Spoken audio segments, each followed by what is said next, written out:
series, and I know I see lots of regular faces, so you've been following the series, that you've seen this guy right here kind of in the background. And he is, I'll fix the door, but he is with me part of Edible Wow. And I'm John Piazza, publisher, Jeremy Abbey, publisher, so we're the ones behind the scenes trying to coordinate these for you. And so I think it's fitting that he is doing our last demo. Our other stuff we have scheduled, unfortunately, had a family emergency out of state, so I couldn't even go pick him up to bring him here. It was too far away.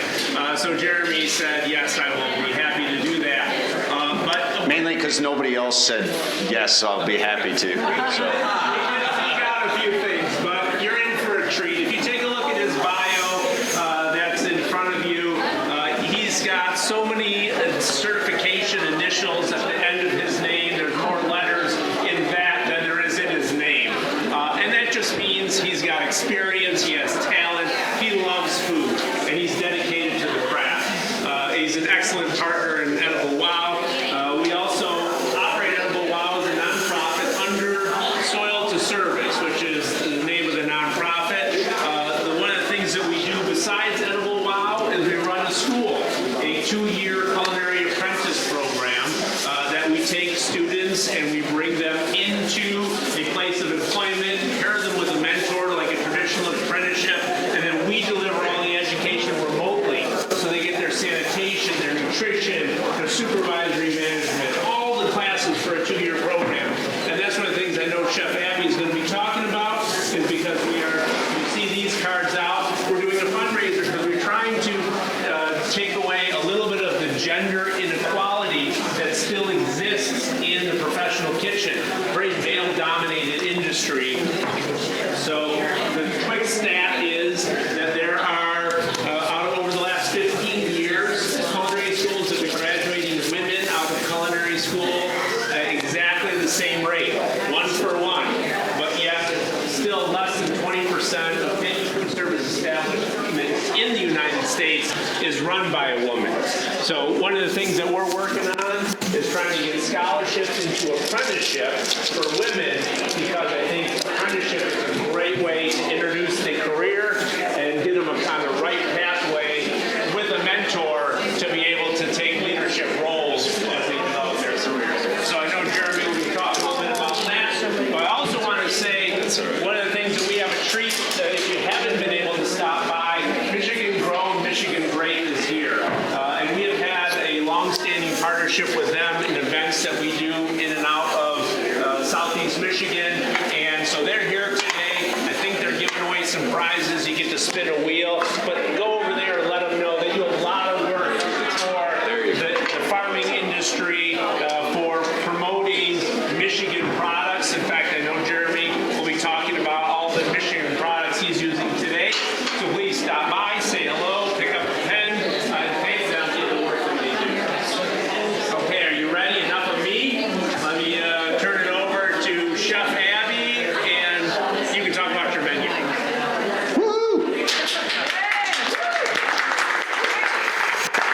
I do have to say one more thing, sorry about this, but it's exciting that the market is getting busier and busier. There's more vendors, but this is really a tiny space. I mean, the demonstration mirror is right there, so all the people in the back are looking at the top of your head. Sorry about that. It's exciting when you start visualize. So literally last minute, this came together earlier this week. So one of the themes of today's demo is flexibility in recipes. So bear with us on that one. So thank you, John, for the wonderful introduction. I'm not going to talk about myself because that's no fun. I will tell you that I love food. It's pretty much all that I do in life. I love it so much that we started a nonprofit 100% focused on food, like John talked about. Been in culinary education for adults in the post-secondary world for, it's amazing how time flies. Coming up on 15 years now. Started cooking when I was about, I don't know, this big. And just have always done it and always loved it. And so with that, we launched a culinary school called Detroit Institute of Gastronomy. And that's really what I'm representing here today, is about what we do in our fundamental drive with disrupting traditional models of culinary education, because that's what it's all about. I went to a traditional culinary school, the Brick and Mortar. You're probably familiar with it. It's the one down in Livonia. And it was a great school, but I worked my way through school. So I was working in the industry while going to school. And as I was in school, I kept telling myself, I don't need to do this. I don't need to do this. So big round of applause to my parents, because they forced me to go through with it. And I hated it back then because I was that young 18-year-old cocky kid that was working in a fine dining restaurant. I'm like, I don't need school. I don't need school. It took me 3 years to get out of a 2-year program because I didn't need school. And I'm really glad that I did. I say that because it wasn't until about 10 years later when I said, maybe I'll go into education. And guess what? You kind of need a degree to get into education. So it was like, thanks, Mom, you were right. But here we are today. And, through that education and working in the industry and all of that, and then teaching in a brick and mortar culinary school, we found that there was just something missing. And what's missing? It's these kids, we'll say kids for lack of a better word. They go to culinary school, they learn it, they're really good, they got the knowledge, they know how to speak the game, they know what a brunoise is, they know what a bechamel is, they know the 5 mother sauces, they know the temperature danger zone, they know all the knowledge in the world. They get out there in the industry and they fail, because they don't know the pressures of the industry. They don't know the flexibilities of the industry. Like when you think you have a nice U-shaped table to do a big demonstration at, and you show up and you have about 18 inches of room between you and the table and the wall. That's flexibility. Oh my God, I thought I had almonds at the kitchen. Hey, I don't, but hey, I got walnuts. Let me make those work. And it's that flexibility that the industry teaches us. And so when we thought of this idea of, hey, let's start a culinary school, we immediately went to the idea of apprenticeship. Because did you all know that culinary arts is an actual trade? When your HVAC breaks, you call a skilled trade professional, but yet when you're hungry, you just go to Applebee's, right? But that's a trade. That's our craft. And people originally back in the, oh, we won't get into that. I could go on and on and on and on and on about the history of culinary arts. But that's how people used to learn. You didn't go to a culinary school. Culinary schools are an American invention. And in the 1970s, they started culinary schools in America. And that's when it grew.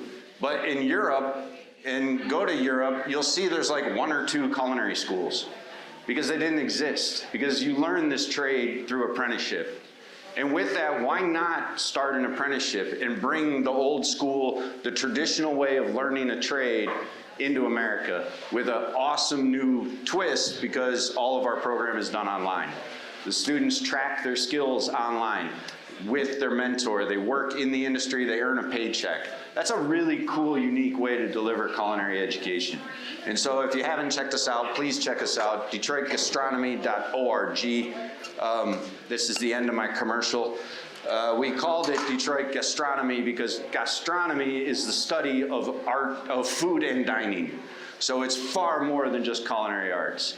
And what we really do is we teach functionality of ingredients and functionality of cooking. So yes, you can read a recipe, and yes, recipes are great guidelines, but if you understand why am I adding this almond to this gazpacho, I can then take out that almond and use walnuts, because I know what the walnut does, I know what the almond does, and I can play with it and understand what's going on with that.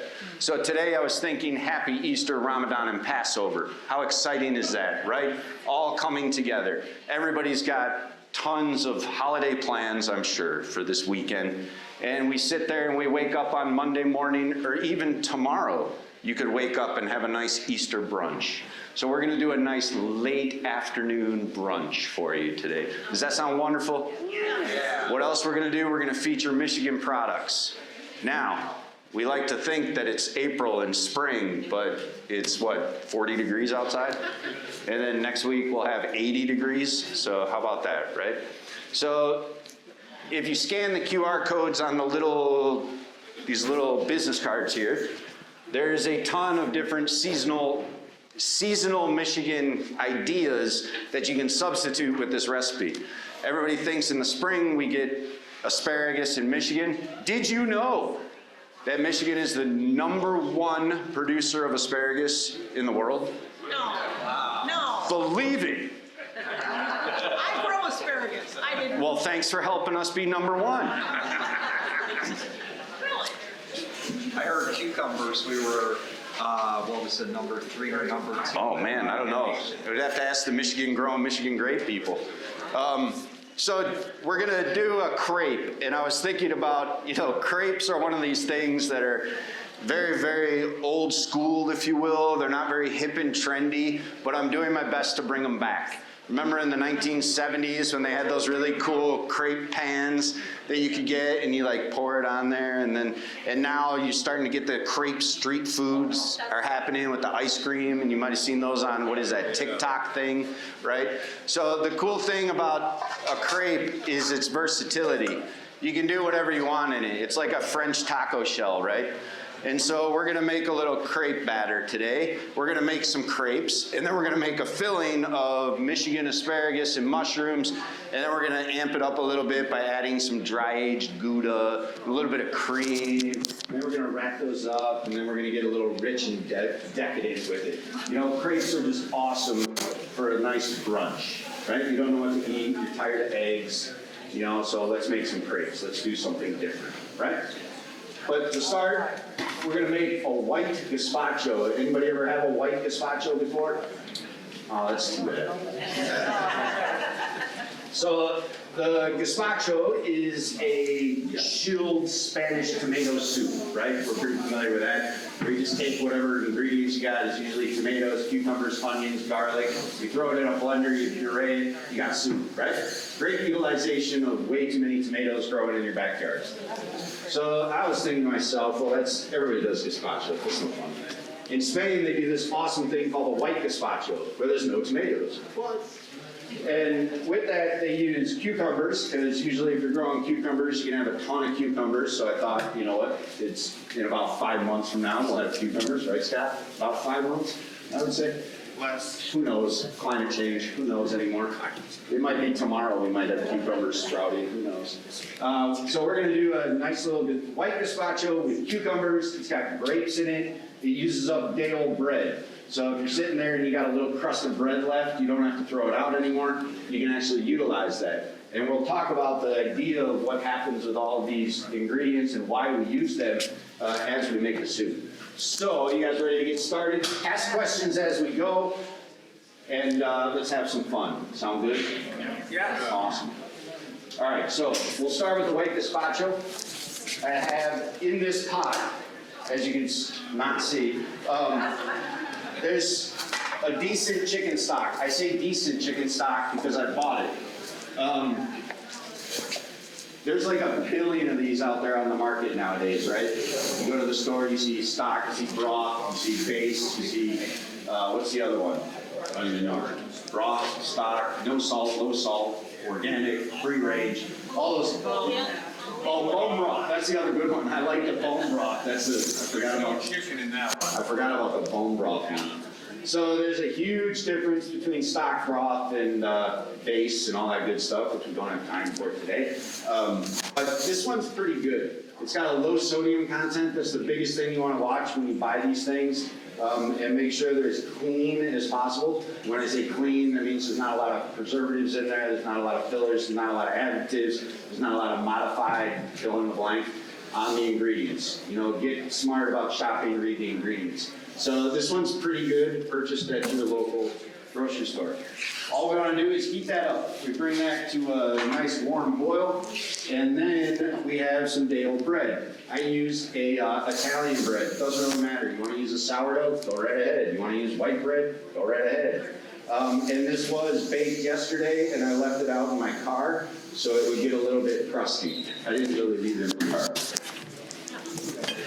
So all we want to do, you can invite your kids along, is you just tear up the bread and throw it in the stock. All we're doing is adding some moisture to the bread, so it's rehydrating and soaking up some of that flavor. Flavor is important when it comes to cooking.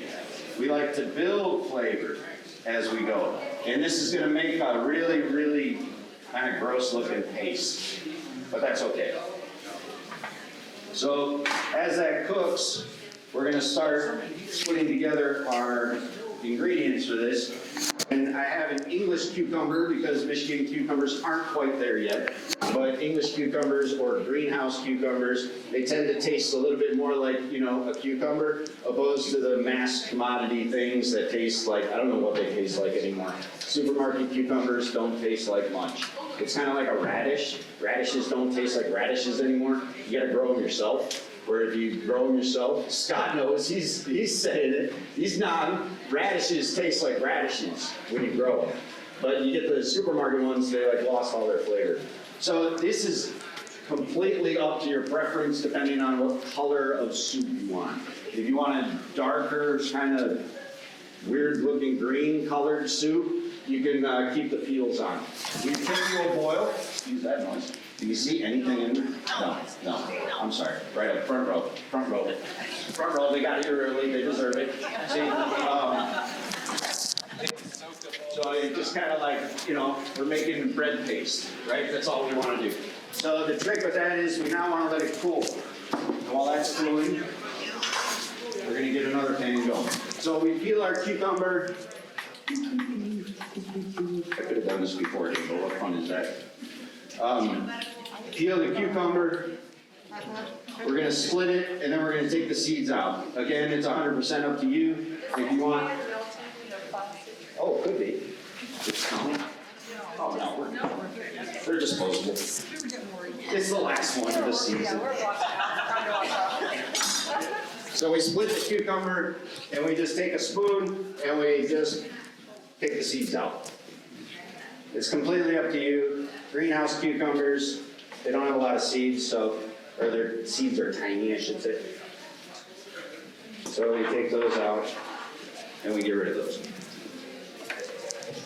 We then take it, and so this is a fun one. I put minced garlic on the recipe, but why do you need to mince garlic when it's going in a blender? So, whatever, add it. Do we like garlic? Yeah. All right, so we're gonna throw some garlic in there. And then the recipe calls for almonds, but like I mentioned, we didn't have almonds. I thought we had almonds, but we do have walnuts. So looking at walnuts, we're gonna add walnuts. The walnuts bring any nut in here, except peanuts. Peanuts taste funny, so don't use those. Any nut that you use in a white gazpacho is gonna bring that back flavor, that umami essence, and they add a little bit of fat to it as well, which really just gives it that richness that you're looking for. So it's a chilled soup. So we got to build a lot of flavors in there, and it's called complexity on the palate, right? Where we want to make it so you want more than just one bite, right? We want you to keep wanting more and more and more. It's easy to do with a hot soup because we can, use things like stock, which has got vegetables and herbs and bones in it, and it's got that gelatin, and it's got that umami, that mouthfeel, that's what we want, right, from using stock. So almonds or any nut really will help in the process of building that to a better level. Unsalted, yes. And raw if you can. If not, no big deal. Like sometimes you get them toasted, that's fine too. But before we get too much into gazpacho, we're gonna pause for a minute and make a crepe batter. How's that sound? Woo! Nice Michigan eggs. We need a Michigan egg fact. Do you have one? Oh, I got one. I don't want to use it though, but I guess I will. Did you know McDonald's buys all of their eggs from Michigan? Unbelievable. No idea. Not that I've ever been to a McDonald's in the past 5 years. So every egg makes about 5 crepes, let's say, depending on how good you are at crepe batter. We don't want the shell in there. We got a shell on this. Nobody eat the demo. Don't do that. So we start with 2 eggs, because I think that's what the recipe calls for. Yep. We don't need gloves. And what do? We start whisking. So there's a couple different ways you can make a crepe batter. You can throw it in a blender, you can throw it in a Cuisinart, you can do anything like that. You guys could probably start handing up the gazpacho. Will we just get cued? We're cued. For the gazpacho. There's some over there. Extra large. Oh, I'm sorry. So we whisked the eggs around a little bit, and then we had some Michigan milk. This is a cool fact. So forget about the McDonald's thing. Yeah, that's cool. But did you know that Michigan cows are the most productive in the nation? That's awesome. We might not produce the most milk, but we have the most efficient cows. That's pretty awesome. What does that mean? It means we have happy cows. Happy cows. California doesn't. They used to. Some flour goes into our eggs and our milk, and we just slowly whisk in the flour. The reason I say slowly is the quicker you do it, the more lumps you're going to get. The idea of the crepe batter is you want it to be smooth and lump-free. But if you get lumps, that's okay. You can always sit there and strain it out later. So the idea with a crepe batter is it's all about the consistency. You want it to be delicate and not tough and chewy, but you also want to be able to make it pretty thin. So we slowly add our flour into this crepe batter until it looks about right, which is about 5 ounces of flour, like 2.5 ounces per egg. So it's really this eggy batter that you're making. So you can see it kind of looks like pancake batter, right? So I'm going to go a little bit more flour in there. And then the trick with a good crepe batter is to throw in some oil. And as Michigan has 2 million acres of soybean fields. 2 million acres. I'm dropping facts, Michigan grown, Michigan great. So a little bit of soybean oil in there, like 1 tablespoon, I think I called them. Yep, 1 tablespoon. How about that? I actually remember the recipe I wrote.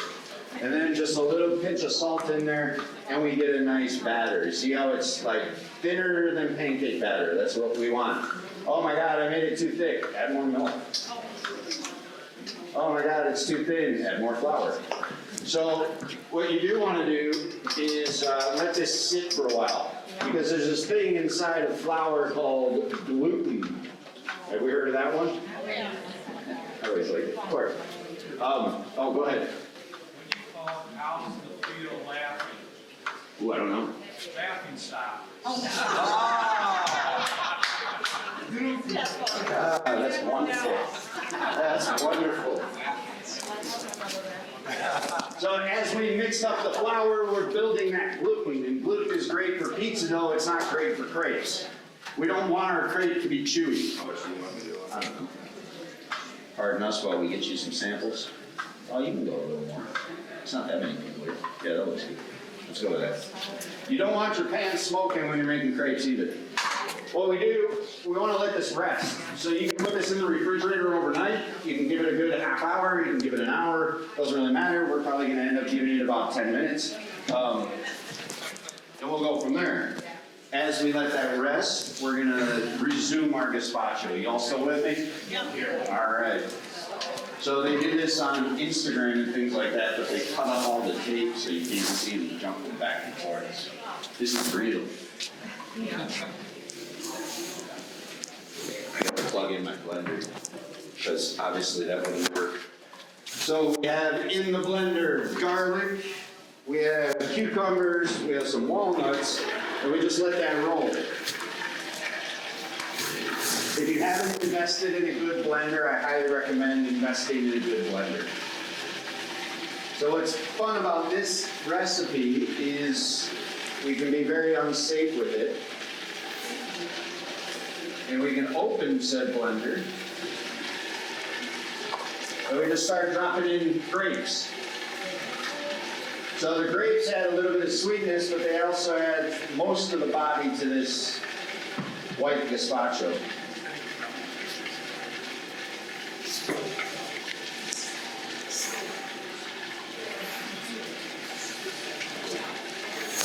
sweetness in there. The cucumbers add the freshness. We got the body in there, and then we're gonna hit it with, I'm gonna turn up our volume a bit. Oh, look how pretty it looks. And then, carefully cool with you, grab a fancy spoon. We're gonna mix up our stock and our bread. So, again, this is supposed to be cold, not steamy, but we're not gonna wait, nobody wants to wait. And then we spoon some of our pasty bread stock stuff in here. And then we resume blending. And then it'll get going, and you can see, maybe, that it's starting to look like soup and not chunky stuff in a blender.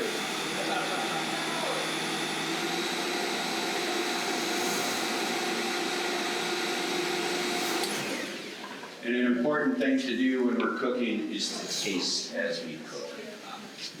So we were looking for the balance of sweet, of refreshing. Is there enough nuts in there? Is there enough garlic in there? There's too much garlic for my liking. And now we get fancy. This is sherry vinegar. This is one of the better vinegars out there.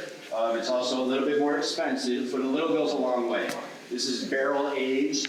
I believe Mr. Michael Schaefer could talk more about sherry vinegar. How you doing? There's so many celebrities in the audience today. It's awesome. The wine counselor, Mr. Michael Schaefer, in the house. Just a little bit of Spanish sherry vinegar goes in there. And vinegar then brings up the acidity level, increases the sweetness, and then we hit it with a decent olive oil. Again, you could spend lots of money on good olive oil if you want, but here we are. I have a decent olive oil, we call that. And we're gonna throw a little bit of salt in there and not kill myself on the power cord. Pinch of salt.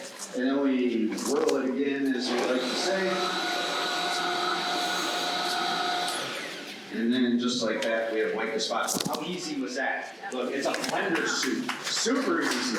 Yes, we like applause. It makes me feel like I'm doing something well. So then we can go in a nice, we refrigerate this overnight because the blender increases friction, so there should not be steam coming off of this. We have to pretend that this is cold. And then we set that down there. You can get all fancy and put a little drizzle of olive oil in there, which we're not on the samples. But then you can come over here and you can say, hey chef, can I get a pinch of those? Oh, thank you. Welcome. And then we finish it with a little fresh garden chives. Mine are only this big, so you didn't get them today, but you know, they're coming up, they're getting close. And right now, the wonderful demo team will be soon, they will be bringing some samples of the white gazpacho around as we make our asparagus crepe filling.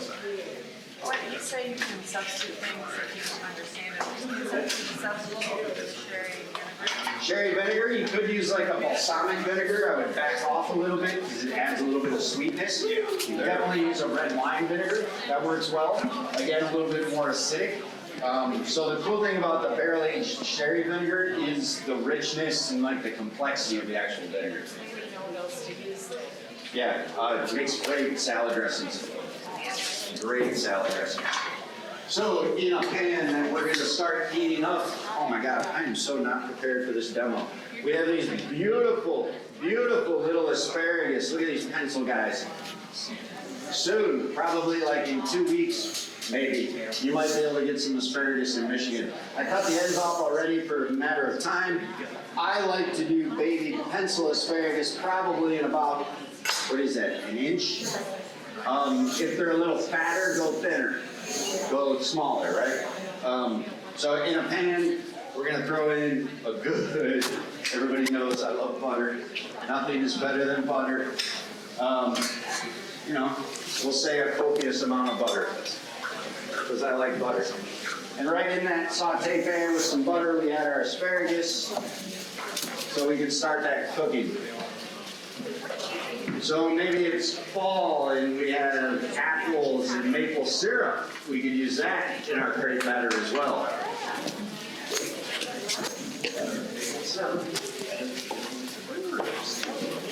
This you're gonna actually eat, so I wanna make sure it tastes good. I'm not faking it. We have some nice mushrooms. There's so many amazing mushroom growers here, especially in Detroit. Gibby Grove Mushrooms, the Detroit Mushroom Company. I'm sure there's somebody here that's growing mushrooms. Scott, we don't want Gouda in there. We can put some Gouda in there. I should have looked left. That's okay, it'll taste fine. It will. It'll taste delicious. What was everything you said? The nuts and the... Flexibility in recipes. Flexibility in recipes. So I might as well go for all of them now? Hard stop. I don't have that much food in Hard stop. How old is that food? It's a 6 month, I think. So our asparagus is starting to get light green. You can see it in the mirror if we were where we're supposed to be.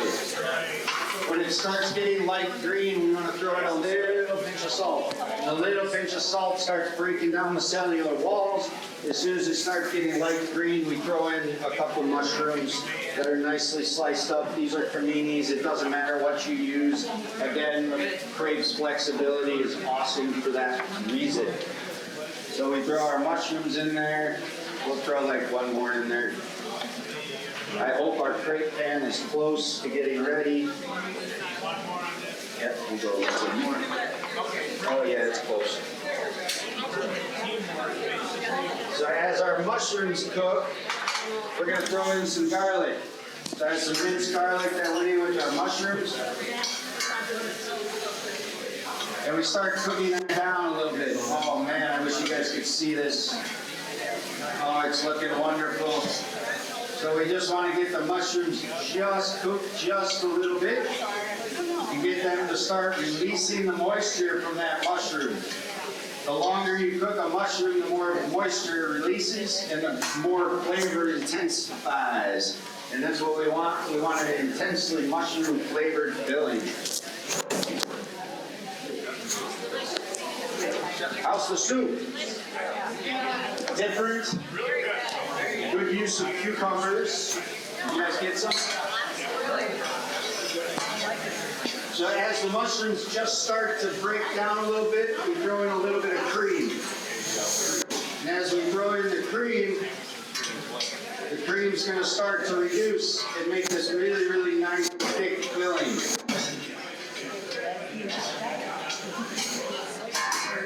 So we let that reduce a little bit. You guys want to see me make a crepe? Awesome.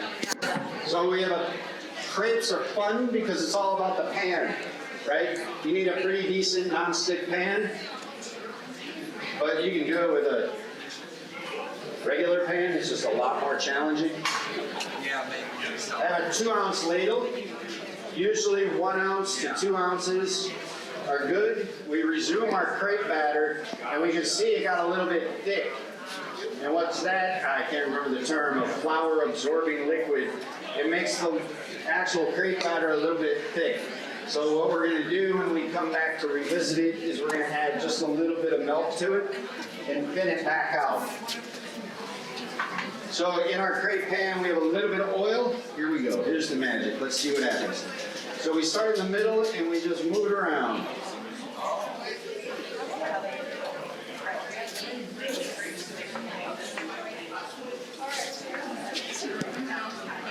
Making a mess. It's the last guy. So we let that sit. Now, ideally with a crepe, you can cook a crepe and it gets no color on it.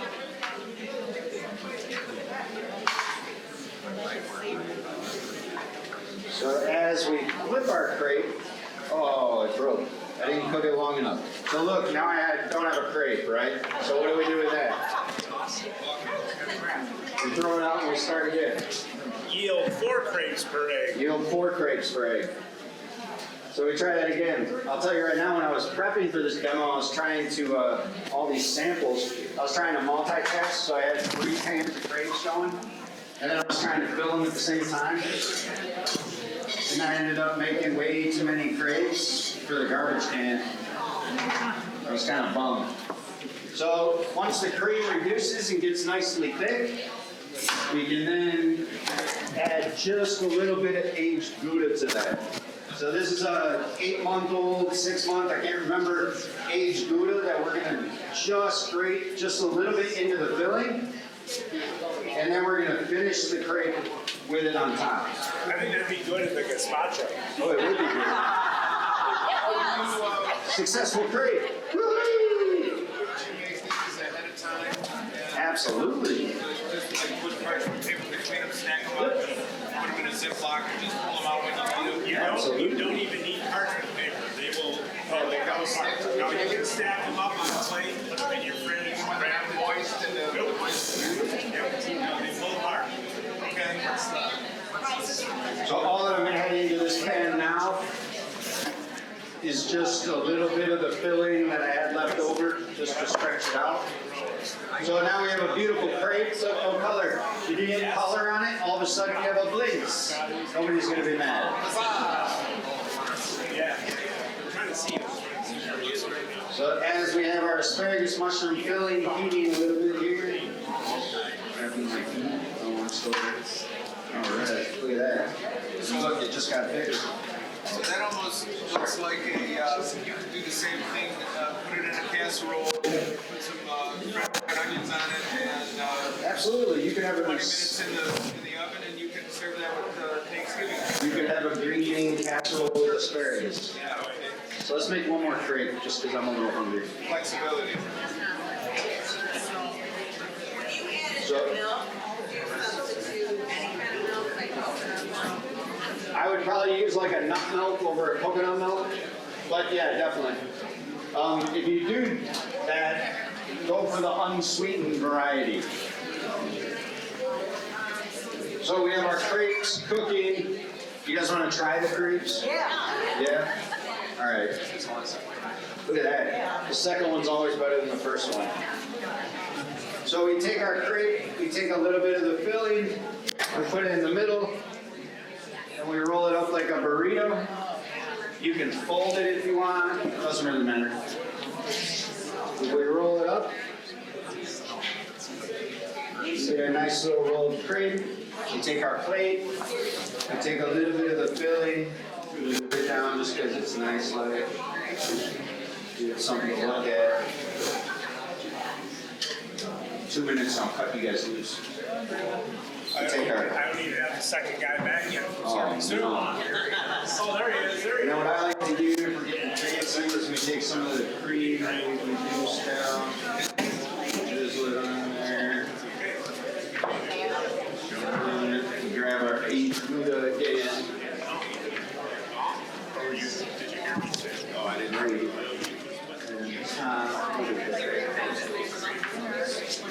You can invite me over for dinner.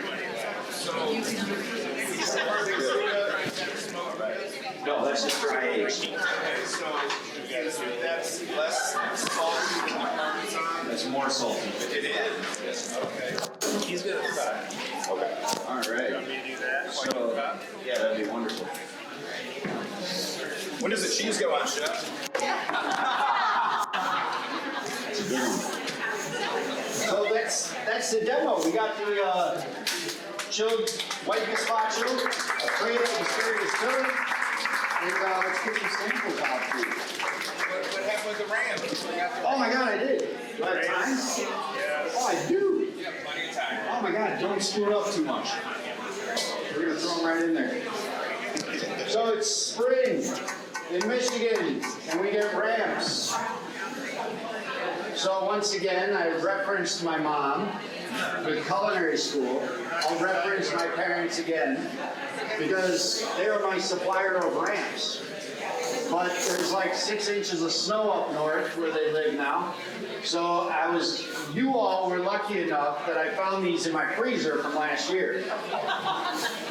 So the ram is a wild spring onion. If you have them, if you've ever had them, they're incredibly good. Sweeter than a normal green onion. The whole thing is edible. So you gotta wash them really good, which we do twice. And then with this particular recipe, you can slice them up really thin and just throw them right into the mix while it's just finishing cooking. So we're gonna do that just so you can get a little bit of a taste to it. They grow wild, so if you know where to find them, don't tell anyone. And don't dig up to the morels. Because in the industry, if we order these in a restaurant, they cost about $40 a pound. So when you have a really awesome set of parents that love to dig up ramps in nature, that can just supply you with ramps, it's a beautiful thing. Ramps are actually the first thing that the settlers would actually go after, because after winter you would be deficient in different minerals and vitamins and things like that. And the ramps were actually the first weeds to come up in the forest. They were the things that people went dependent on, and they actually were thought to have medicinal powers because they made you feel so good after, because you were missing magnesium and different things you would get from your diet towards the end of your winter storage crops and things like that. So a little fun fact about the ramp. Also, Chicago is named after the ramp. Look at all these facts you're getting today. Who the fuck is? So, Michael, what kind of wine would you serve with this kind of dish? But it's like gazpacho, depending on how you like it. A Riesling could be very nice. Riesling from Michigan is some of the best Rieslings in the world. They have not all Riesling is sweet.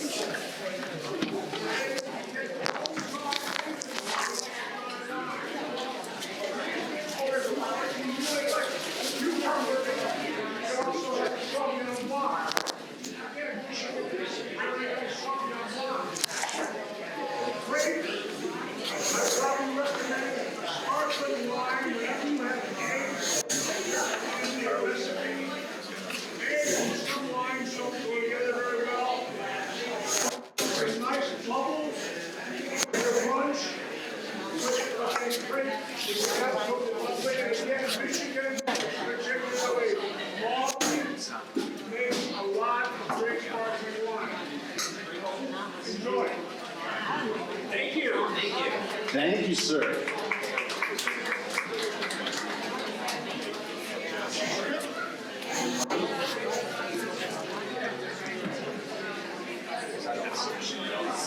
Now we're going to finish these wonderful crepe samples with a little aged Gouda. I know how to do this.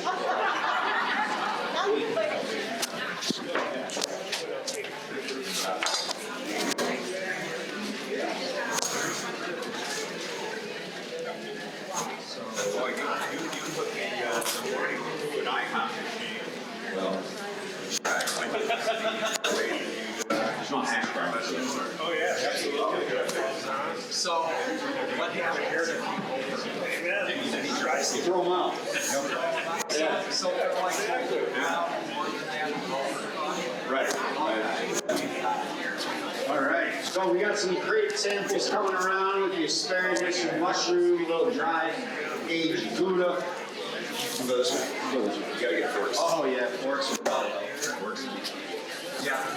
Any questions about what you saw today, or any other culinary excitement? And you make crepes with starch flour instead of grain flour. I got cornstarch? Probably not. Probably not. Won't hold up. No, there's no binding agent in a lot of ways. And what's called xanthan You could, but then you're running down that whole road of the rice egg structure, the potato starch has volume, the xanthan gum has chew. You have a milk, dry milk in there that adds more sugar, and that's a complicated mess. Yeah, store-bought gluten mixes, yeah.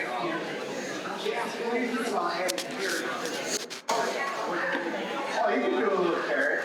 Yeah, I would probably add in carrots, like blanch them first. You want to make sure they're soft, and then add probably don't use many grapes. Probably. Yeah. So, yeah, Another one? Okay, it's gotta be one more.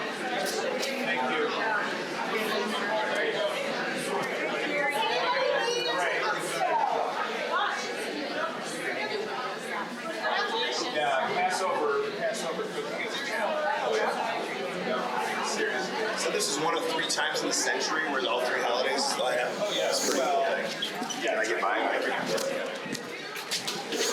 I can now.